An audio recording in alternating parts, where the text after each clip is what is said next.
So the guy back there in the corner filming me texted me right before I came up here, and he said, why don't you just break the ice with a backflip and talk about fear and definitely some failure. Definitely not going to try that. What I want to talk to you today about is the mentality of this giver's gain notion. And I bet you can all kind of think back to a time, maybe recently or a while ago, where there was a moment in your career that was instrumental in your success. Can you think of that? And I bet you that it revolves around someone else's generosity. Maybe it was a connection, like a strategic connection.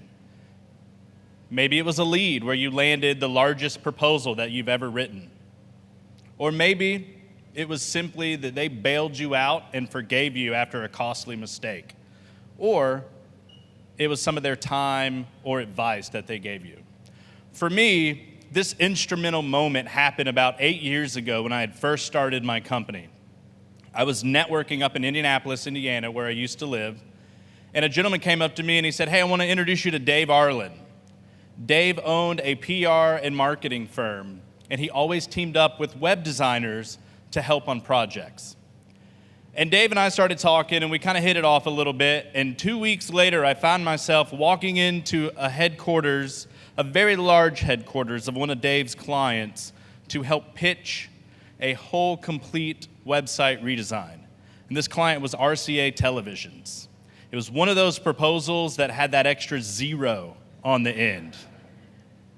Now, I tell you that story, we did end up getting the gig, but that's not the reason I tell you the story. I tell you the story because the gentleman that connected me to Dave was also a web designer.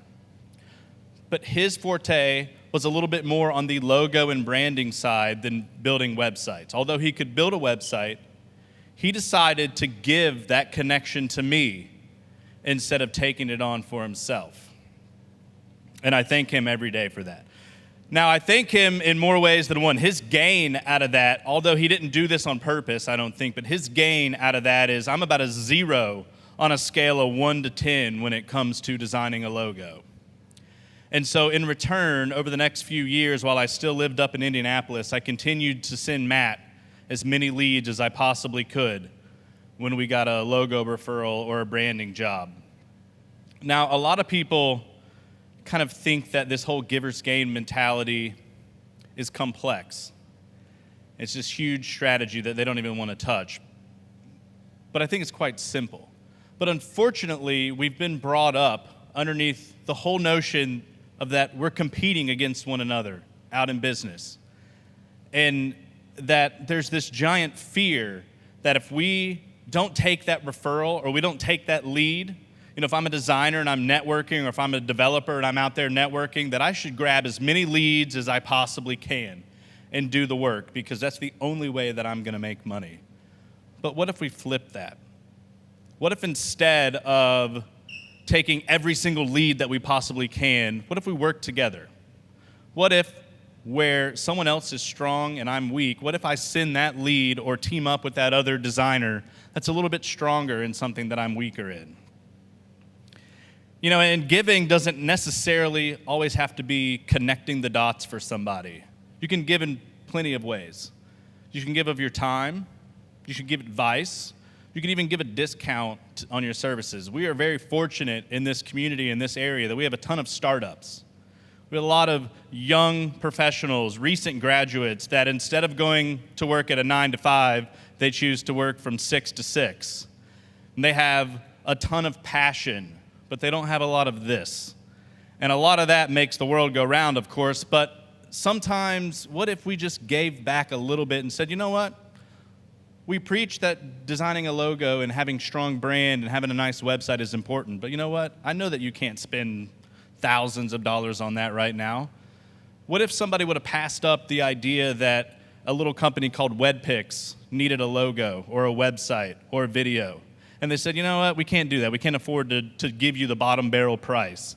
But now WebPix has raised over $15 million and has 30 plus employees working out of HQ. And it kind of reminds me of another story about Giver's Gain. And I've had the fortune to MC an event called RTP 180. And I've done this for 3 years now. And so generally, I'm where Jay's sitting, and I'm not half as nervous as I am right now. So I introduced the people, but I gave my time at the very beginning of doing this RTP 180. It's once a month on a Thursday evening. My friends thought I was nuts, thought I was crazy. Why on earth would you go give your time for free at this event when it is a Thursday evening when you're missing North Hills beach music? Well, a year later, RTP sits us down and they say, you know what? You've done a great job. We enjoy what you do. We want to start paying you. We want to start paying you to MC these events. Not only do we want to pay you to MC these events, we also want to bring in your team to help us film the event, run all the AV and sound, and produce recap videos afterwards. Oh, and by the way, we're thinking about doing a lot more video production next year as part of our marketing strategy. We'd love to retain Fanbase to be our exclusive video provider. So now, we do about 24 videos a year for RTP. I still MC 180, and we still help produce the event. All because I did something that I naturally thought was fun and gave a little bit of my time and did it for a year without being paid. And I think the bottom line, I'll leave you with this, the bottom line, I think that we're afraid. We're afraid to give. One, because of the competition, that whole notion, but I think we're also afraid of being taken advantage of. And I think the whole notion of if we give them an inch, they'll take a mile. Or the other theory of, I'll give my time when I'm more successful.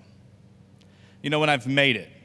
But I'd like to think that people like Bill Gates, Warren Buffett, and all those guys up there and girls that are very successful made it there by giving first instead of how much they could take first.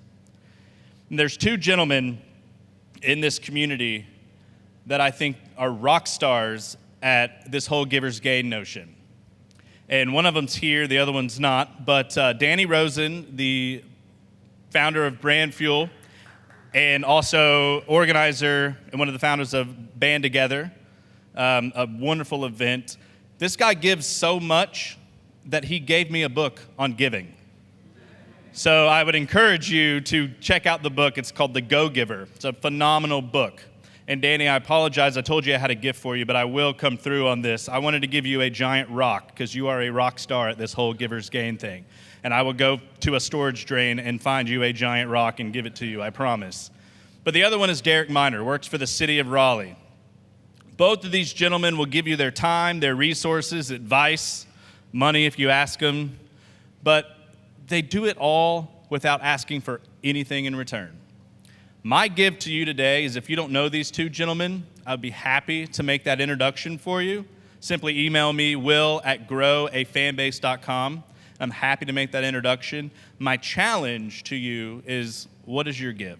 What are you willing to give to somebody else without any fear that nothing will ever come back? Thank you.